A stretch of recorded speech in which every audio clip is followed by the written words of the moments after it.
أعوذ بالله من الشيطان الرجيم.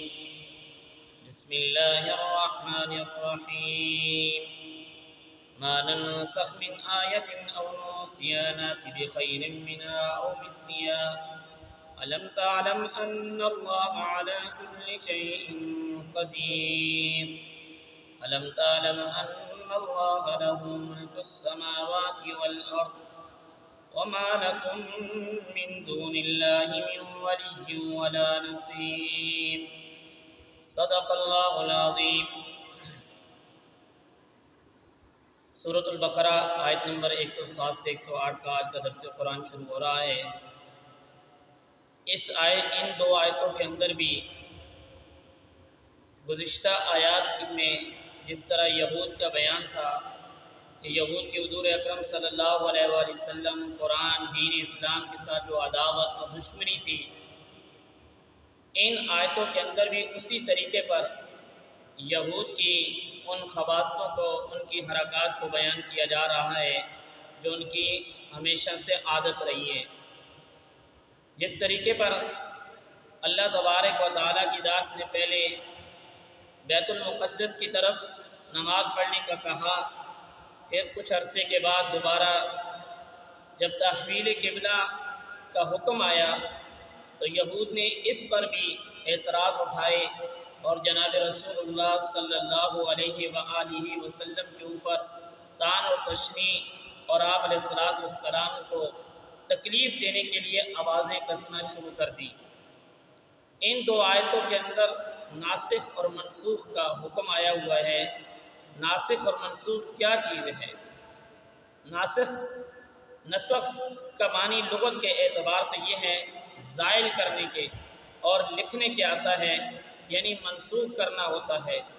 اسی طریقے پر دنیا کے اعتبار میں ناسخ اور منسوخ کا کیا حکم ہے، اور اللہ رب العالمین کے احکامات الہیہ کے اندر ناسخ اور منسوخ کا کیا حکم ہے، اور ناسخ اور منسوخ الہ العالمین کے ہاں کس طرح ہوتا ہے. دنیا کے اندر دو طریقے ہوتے ہیں. دنیا کی حکومتوں میں، دنیا کے ہاں رواج میں دو چیزیں ہوتی ہیں جس میں نسخ اور منسوخ ہوتا ہے. مثال کے طور پہ پہلے کسی غلط فہمی میں ایک حکم جاری کیا، جب حالات کا پتہ چلا تو اس حکم کو منسوخ کر دیا، ختم کر دیا، پہلے والے کو دوسرا حکم جاری کر دیا. یا اس طریقے پر کہ پہلے ایک حکم جاری کیا لیکن اس آدمی کو آنے والے مستقبل کا پتہ نہیں تھا کہ مستقبل میں یہ جو میں حکم ابھی جاری کر رہا ہوں اس کا مستقبل میں کیا حکم ہوگا، تو اس لیے پھر اس اپنے حکم کو چینج کر دیا، تبدیل کر دیا. یہ تو دنیاوی حکومتوں میں، دنیاوی رسم و رواج میں، دنیاوی گھرانوں میں یہ چیزیں ہوتی ہیں. یہ چیزیں الہ العالمین کے قانون کے مطابق بالکل نہیں ہیں کہ اللہ تبارک و تعالیٰ کی ذات نے ایک حکم جاری کیا اور اللہ تبارک و تعالیٰ کی ذات کو پتہ نہیں چلا تو آپ نے دوبارہ اس حکم کو بدل دیا، یا آپ نے ایک حکم جاری کیا اور وہ اس کے برخلاف نکل گیا. یہ اللہ تبارک و تعالیٰ کی شان کے بالکل خلاف ہے. یہ اللہ تبارک و تعالیٰ کی شان نہیں ہے. لیکن ایک صورت ہے، مثال کے طور پہ جس طریقے پہ کوئی ڈاکٹر ہے، کوئی حکیم ہے، اس کے پاس ایک مریض آیا، اس نے اس کا چیک اپ کرنے کے بعد اس کو ایک دوا دی اور دوا دینے کے بعد اس کو بولا 2 4 6 دن یہ دوا استعمال کرو، اور اس استعمال کرنے کے بعد آپ نے دوبارہ میرے پاس آنا ہے، اور آنے کے بعد اس ڈاکٹر صاحب نے اس کی وہ دوا چینج کر کے دوسری دوا جاری کر دی. وہ دوا اس نے چینج کر دی. یہی چیز اللہ تبارک و تعالیٰ کی جو تیسری صورت ہے، اللہ تبارک و تعالیٰ کے قانون کے مطابق ہو سکتی ہے. مثال کے طور پہ اللہ تبارک و تعالیٰ نے ایک حکم جاری کیا جو اس وقت لوگوں کے منشا کے مطابق تھا، پھر جس وقت لوگوں نے اس پہ عمل کیا تو اللہ تبارک و تعالیٰ کی ذات نے دوسرا حکم نازل کر دیا کہ پہلے والے کو چھوڑو، اب اس پہ عمل آ جاؤ. اس سے یہ بات نہیں ہوتی کہ پہلے والا حکم وہ غلط ہو چکا ہے، نہیں، بلکہ اس آدمی کو جس طریقے پہ شفا پہلی دوائی سے ملی ہے، اب دوسری اس کی دوائی چینج کی جا رہی ہے، یہ نہیں ہو سکتا کہ وہ پہلے والی دوائی غلط تھی، وہ حکم بھی اسی طریقے پر برقرار رہتا ہے اور اسی طریقے پر پھر نیا حکم جاری ہو جاتا ہے۔ اب کچھ لوگ، جن یہودیوں نے اس پر اعتراضات کیے ہیں کہ یہ کیسا قرآن ہے، یہ کیسا دین اسلام ہے جس میں ناسخ اور منسوخ ہے، تو کچھ اہل علم نے بھی ان اعتراضات سے بچنے کے لیے کچھ حکمتیں طے کی ہیں۔ جیسے معتزلہ کا کہنا ہے کہ یہ بات تو ہو سکتی ہے، ناسخ اور منسوخ کا حکم تو ہوا ہوگا لیکن قرآن کریم کے اندر نہیں ہے۔ جیسے امام راغب اصفہانی رحمہ اللہ نے بھی اس بات کو نقل کیا کہ ایسی بات کوئی بھی نہیں ہوئی کہ قرآن کریم کے اندر بھی کوئی ایسا حکم نازل ہوا ہو۔ تو اہل علم کی متقدمین اور متاخرین سب کے سب علماء کرام کا اس بات پر اتفاق ہے کہ یہ ناسخ اور منسوخ چلا رہا ہے۔ پورے کے پورے جمہور علماء کرام کے نزدیک یہ ناسخ اور منسوخ، یہ صحابہ اکرام اور اہل بیت الرضوان اور اس کے بعد سے لے کر آج تک سب کا اس پر اتفاق ہے۔ اگر اتنے واقعات کو اگر بیان کیا جائے تو بہت زیادہ وقت کی ضرورت ہے۔ جیسے حضرت علی المرتضیٰ رضی اللہ تعالیٰ عنہ ایک مرتبہ مسجد میں تشریف لائے تو دیکھا ایک شخص وعظ اور نصیحت کر رہا ہے، تو آپ نے پوچھا یہ کون شخص ہے؟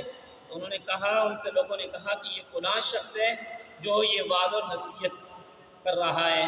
تو حضرت علی رضی اللہ تعالیٰ نے فرمایا کہ یہ شخص وعظ اور نصیحت نہیں کر رہا بلکہ یہ بتانا چاہتا ہے کہ میں فلاں بن فلاں ہوں۔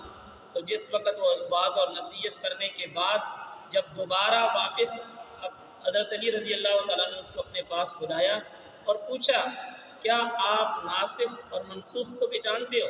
اس نے کہا کہ میں تو نہیں پہچانتا ہوں۔ تو حضرت علی رضی اللہ تعالیٰ نے فرمایا کہ آج کے بعد آپ نے ہمارے پاس نہیں آنے، ہمیں آ کر وعظ اور نصیحت نہیں کرنی۔ تو اس سے یہ بات ثابت ہوتی ہے کہ ناسخ اور منسوخ یہ تھا اور ہے۔ اب اس کے بارے میں کیا قرآن کریم کے اندر کتنی آیات مبارکہ ناسخ اور منسوخ ہوئی ہیں، اس کے بارے میں علماء کرام کے نزدیک رائے پائی جاتی ہے۔ بعض علماء کے نزدیک تقریباً 500 آیات کے اندر ناسخ اور منسوخ ہوا ہے، نسخ اور منسوخ ہوا ہے۔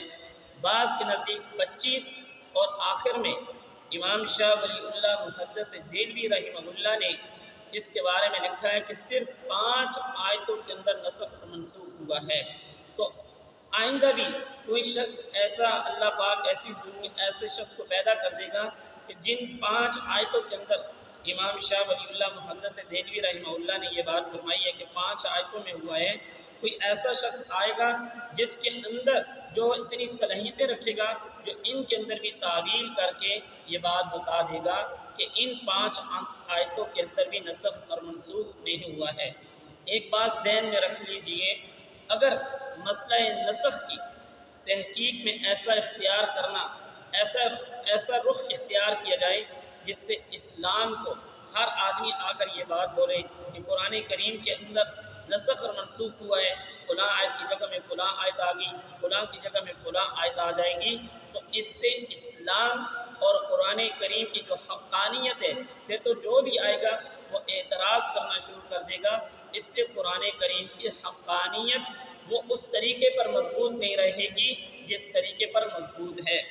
آخر میں اور ننسہا کا جو لفظ آیا ہے، اس کے اندر مشہور اور معروف کیا ہے کہ اللہ تبارک و تعالیٰ کی ذات نے حضور اکرم صلی اللہ علیہ وآلہ وسلم کو اور صحابہ اکرام رضوان اللہ علیہم اجمعین پر یعنی کوئی احکام نازل کیا اور پھر بعد میں ان کو ایسا بھلا دیا کہ وہ بالکل ہی ان کے ذہن سے اتر گیا، وہ بالکل ہی ختم ہو گیا، اور یہ صورتیں بھی ہوئی ہیں۔